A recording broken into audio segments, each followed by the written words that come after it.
Supreme court में आज chief justice याया अफरीदी की ज़ेर सदारत तमाम जजेस का फुल कोर्ट इजलास हुआ, जिसमें अदालत के इंतजामी मामलात पर गौर किया गया। जबकि जुडिशल कमीशन ऑफ पाकिस्तान ने अक्सरियती राय की बुनियाद पर सुप्रीम कोर्ट के आईनी बेंच में मजीद 2 जजेस शामिल करने की मंजूरी दे दी है। चीफ जस्टिस याया अफरीदी की ज़ेर सदारत इजलास में जस्टिस अकील अब्बासी के अलावा सुप्रीम कोर्ट में हाल ही में तैनात होने वाले जस्टिस अली बाकर नजफी को भी आईनी बेंच में शामिल करने की मंजूरी दे दी गई है। जियो न्यूज़ के ज़राए के मुताबिक इजलास में जस्टिस अकील अब्बासी के नाम की मंजूरी 8 वोटों की अक्सरियत से दी गई, जबकि जस्टिस अली बाकर नजफी को 7 वोट मिले। जस्टिस मंसूर अली शाह और जस्टिस मुनीब अख्तर ने आईनी बेंचेस में मजीद जजेस तैनाती की मुखालफत की और बैरिस्टर अली जफर और बैरिस्टर गौहर ने भी आईनी बेंचेस में मजीद जजेस की तैनाती की मुखालफत की और मुखालफत में वोट देने वालों ने मौक़िफ़ अपनाया कि आईनी बेंचेस में जजेस की नामजदगी के लिए रूल्स बनाए जाएं। इसके अलावा सुप्रीम कोर्ट के आईनी बेंच में आज इस्लामाबाद हाई कोर्ट के जजेस सीनियरिटी केस की समाअत भी हुई है। जस्टिस मोहम्मद अली मजहर की सरबराही में 5 रुकनी आईनी बेंच ने समाअत की, जिसके दौरान अदालत को बताया गया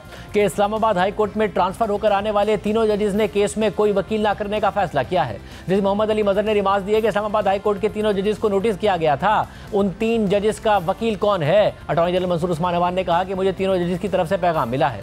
जस्टिस सरफराज डोगर, जस्टिस खादिम सुमरो और जस्टिस मोहम्मद आसिफ कोई वकील नहीं कर रहे हैं। तीनों जजेस ने कहा है कि आईनी बेंच जो भी फैसला करेगा उन्हें कबूल होगा। दूसरी तरफ खैबर पख्तूनख्वा हुकूमत ने इस्लामाबाद हाई कोर्ट के 5 जजेस के मौक़िफ़ के दिफा का फैसला किया है और additional advocate general Khyber Pakhtunkhwa ने अदालत को बताया कि हम इस्लामाबाद हाई कोर्ट के जजेस की आईनी पटिशन को सपोर्ट करते हैं। जस्टिस मोहम्मद अली मजहर ने इस्तफसार किया कि क्या आपने कोई जवाब भी जमा कराया है। Additional advocate general Khyber Pakhtunkhwa ने कहा कि हमने अभी जवाब जमा कराना है। जस्टिस मोहम्मद अली मजहर ने रिमार्क दिए कि ठीक है, आप जवाब जमा करा दें। जस्टिस मोहम्मद अली मजहर ने मजीद रिमार्क देते हुए कहा कि आज हमने सिर्फ ये देखा है कि तमाम फरीक़ैन को नोटिस मौसूल हो गए हैं, हम फैसला करने में ज़्यादा वक्त नहीं लेंगे। जस्टिस मोहम्मद अली मजहर ने दरख्वास्त गुजार 5 जजेस के वकील से मुकालमा करते हुए कहा कि हम आपको सुनना चाहते हैं, बाकायदा समाअत मंगल से शुरू करेंगे। इसके बाद केस की मज़ीद समाअत 22 अप्रैल तक मुलतवी कर दी गई और तहरीरी हुक्मनामे में कहा गया है कि आईनी बेंच ने आज वाज़ेह अंदाज में पूछा कि इस्लामाबाद हाई कोर्ट के मुस्तकिल चीफ जस्टिस की तैनाती का इजलास कब होगा। अटॉर्नी जनरल ने जवाब दिया कि इस्लामाबाद हाई कोर्ट में मुस्तकिल चीफ जस्टिस के लिए कोई इजलास नहीं बुलाया गया।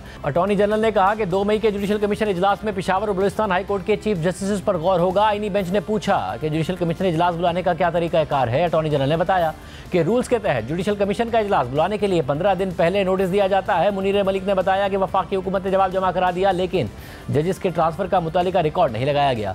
जजेस के ट्रांसफर के लिए लाहौर, इस्लामाबाद हाई कोर्ट और चीफ जस्टिस ऑफ पाकिस्तान की रजामंदी का रिकॉर्ड फाइल नहीं किया गया। इस पर अटॉर्नी जनरल मंसूर उस्मान अवान ने जवाब दिया कि वह तमाम मुतालिका रिकॉर्ड भी जमा करा देंगे। सुप्रीम कोर्ट में चीफ जस्टिस याया अफरीदी की सरबराही में 3 रुकनी बेंच ने 9 मई के मुल्जिमान की जमानत मनसूखी के केस की समाअत की और समाअत के दौरान 9 मई के मुख्तलिफ मुल्जिमान के वकील लतीफ़ खोसा ने 4 माह में ट्रायल मुकम्मल करने के हुक्म पर एतराज़ करते हुए कहा कि क्या कभी ऐसा हुआ है कि 4 माह में ट्रायल मुकम्मल हो। इस पर चीफ जस्टिस याया अफरीदी ने रिमार्क दिए कि फाजिल वकील ऐसा मत कहें, कानून रोज़ाना इंसदादी दहशतगर्दी अदालत में मुकदमात की समाअत का कहता है। लतीफ़ खोसा ने मजीद कहा कि अदालत के 4 माह के हुक्म से ट्रायल अपसेट होगा।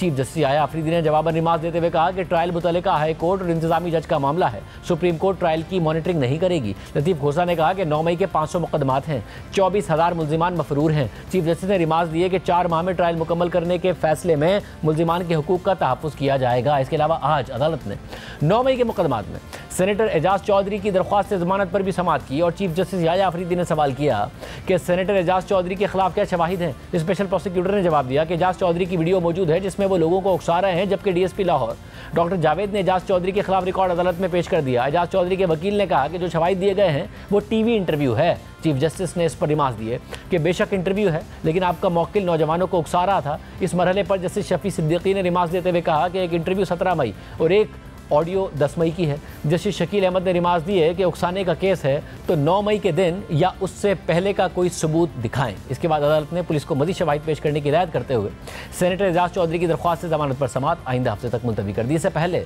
8 अप्रैल की समाअत में चीफ जस्टिस याया अफरीदी की सरबराही में 3 रुकनी बेंच ने ट्रायल कोर्ट को 4 माह में 9 मई के केसेस का फैसला करने का हुक्म दिया था।